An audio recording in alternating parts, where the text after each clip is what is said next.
As I mentioned, we'll consider those words of the gospel and also use that account of from Abraham's life as well. Do not worry. It is an encouragement that every single one of us needs to hear on repeat as we go through life, isn't it? A few weeks ago, we were reminded of Martha and when God came and when Jesus came and into her home and what did Jesus say to her? Martha, you are worried and upset about many things. And how often isn't that the case for us as we go through life? As each day piles up more and more for us to be thinking about, more for us to accomplish, more for us to consequently worry and be concerned about. And so how often don't we need that simple reminder that Jesus gives to us here in this gospel, that Jesus gave to Mary or to Martha, to simply do not worry. Don't worry about all those little things that consume us in life. Things that are in the grand scheme inconsequential, things that perhaps are completely out of our control, things that maybe have absolutely nothing to do with our actual life. And yet time after time, day after day, what do we find ourselves doing? We get consumed by all of these little things. So Jesus says, do not worry. It's good to get that reminder, but as we hear that reminder to not worry about all the little things, I think every single one of us has, as we try to put away those little side things, we have in our mind, that there are legit things to worry about. Big things to worry about. Things that do have to do with our life and our welfare. Things that we might say we must, in fact, worry and be concerned about as we go through life. You and I, we have to worry about our house and our job and our income and what's in our bank account, because that has to do with our welfare. We have to worry about our kids and the way that they are trained and the way in which they are taken care of. Big things that we have to worry about.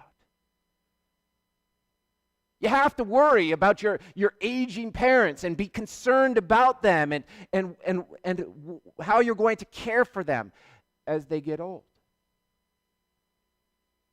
You have to worry and be concerned about your health and your bodily welfare. These are big things. These are things that impact life. These are things that when Jesus says, do not worry about those many things, these are things that are outside of that, aren't they? These are things that are legit when we worry about them. Consider Abraham. As we were introduced and brought into his life there in Genesis chapter 15, early in his life, because in those words he's called what? He's called Abram, not Abraham. And as we find Abraham there in Genesis chapter 15, every single one of us, if we were counseling Abram there, and he's coming to us with that which is on his heart, that which had him worried and concerned, every single one of us would say, yeah, Abram, that's tough. That is a legit worry. That is, I don't have an answer for you, Abram, because what was he worried about? God had blessed him at this point in his life with many earthly things. He did not have to worry about the little things, the day-to-day, how he was going to survive. But what was the thing that was on Abram's mind? It was not many things, but it was just one thing. Abram was worried because he didn't have a son. And Abram wanted a son from an earthly perspective to be able to pass all of these blessings down to, but Abram wanted a son also from a spiritual perspective, because God had said, it is through your son that I'm going to save you, and not just you, Abram, but I'm going to save all the world. Every person before you and every person after you will find salvation in your Son. And so who of us wouldn't go to Abram or wouldn't respond to Abram if he said, hey, friend, I'm worried about this, and say, yeah, you are legit. You are right to be worried about that one thing. And maybe if we're Abram's friend and we share Abram's faith and we hear the promise that is attached to this one son, maybe we'd also share in that worry and concern with Abram and say, it's right for us to be concerned about this. And so what does Abram do with his concern? He brings it to the Lord. He says, Lord, I'm concerned. I'm worried. I don't know how you're going to accomplish this. I don't know how you're going to keep your promise. I don't know how you're going to do this thing.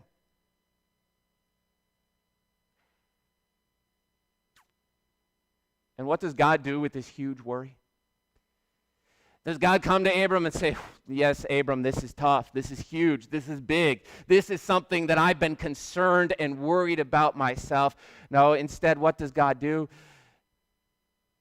He takes Abram outside.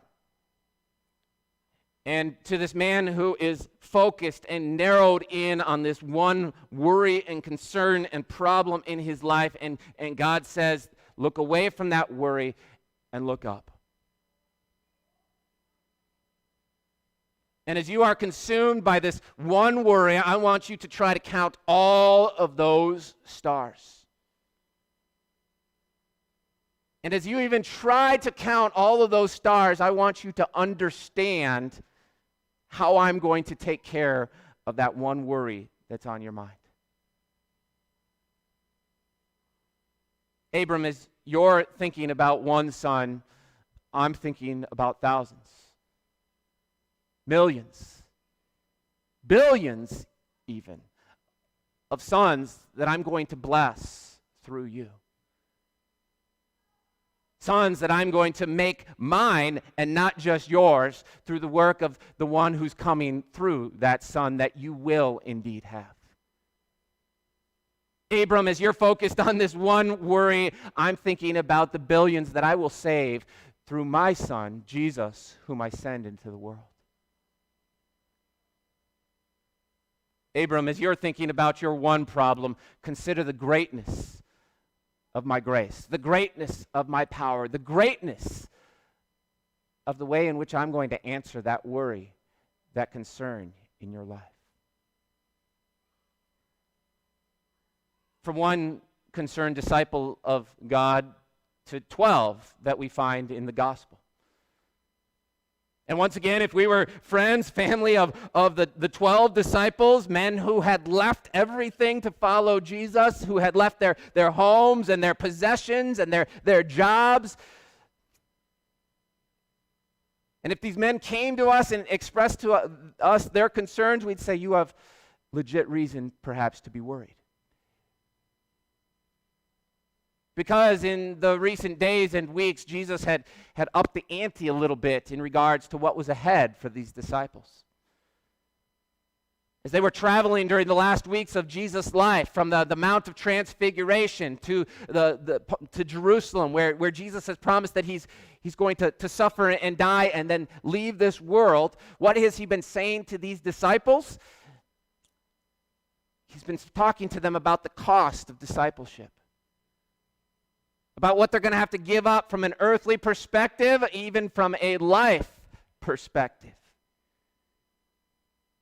Twice now during this time, he's actually sent them out, first as 12 and then as 72. And what has he done? He sent them out without purse, without extra sandals, without food, without money. And he said, go out into the world.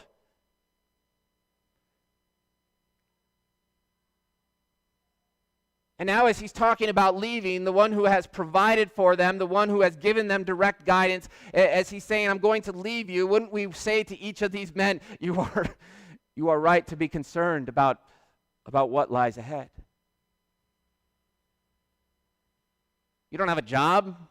You don't have income anymore. You've given up your house, and the one who has been providing for you, he's going to be leaving. Yeah, you are right in that concern and worry. And what does Jesus say to these men? He says, don't worry about your life, what you will eat, or about your body, what you will wear. As God takes care of the birds, so he's going to take care of you. As God dresses the lilies, as he makes those wild flowers, which just astound as you go and drive even the highway. They grow everywhere without somebody caring for them, without somebody tending to them, without somebody spreading fertilizer and giving them miracle grow on a daily basis. And what? Those flowers put to shame what you and I have in the pots that we care for delicately and daily on a daily basis in front of our houses. And Jesus says, God's going to take care of your earthly needs. But even as you're thinking about those, notice what Jesus says there in the very end. He says, do not be afraid, little flock, for your Father has been pleased to give you the kingdom. So sell your possessions and give to the poor. And here's the key. Provide purses for yourselves that will not wear out, a treasure in heaven that will never fail, where no thief comes near and no moth destroys. What does Jesus come and do for these disciples as they are focused on their earthly needs and perhaps focused on the 10 or the 15 or the 30 years that are right there in the future? How will we continue living for those? Jesus says, look up, look out, and see something much greater. While you are focused on this earthly life and the shortness of it and how you might continue to live during it, your Father and I are looking at your eternity. So focus not on that worry that is in front of you, and instead look up and see the greatness and the mercy of God. And see what God, through his Son, is about to do for you. How he will clothe you with eternal garments. How he will guide you and keep you, not just for this earthly life, but for all of eternity.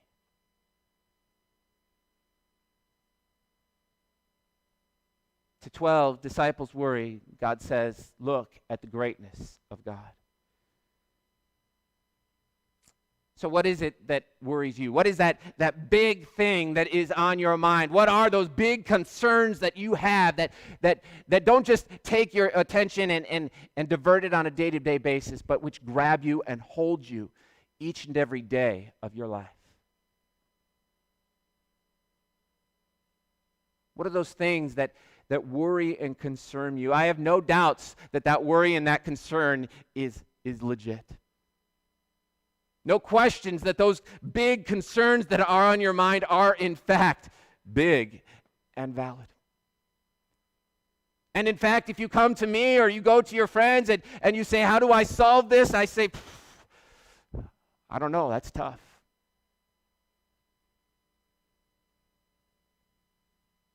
When we look at those problems through our own eyes, when we look at them from the framework of an earthly life, when we think that it's these hands and these brains upon which they are dependent to be carried out and taken care of.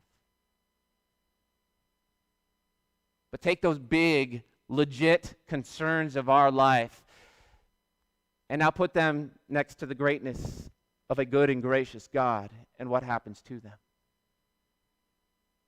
How the view changes, doesn't it? And all of a sudden, as we think about all that God has done in the thousands of years up until this point, and all that God has promised to do for us through eternity, when we think about what he accomplished through the greatest gift that he gave to us, his Son, Jesus Christ, how it changes our view of even those big earthly concerns. Those things that worry us and consume us on a daily basis, as we look at them compared to the greatness of God, how truly small they become. Why? Because it is not upon you to take care of them. Instead, you have the same God that Abraham has. You have the same Savior that those disciples have. You have one who's able to count the stars and, in fact, place them where they're meant to be. But more than that, you have one who is able to save you for all of eternity, and he has also done just that. Amen.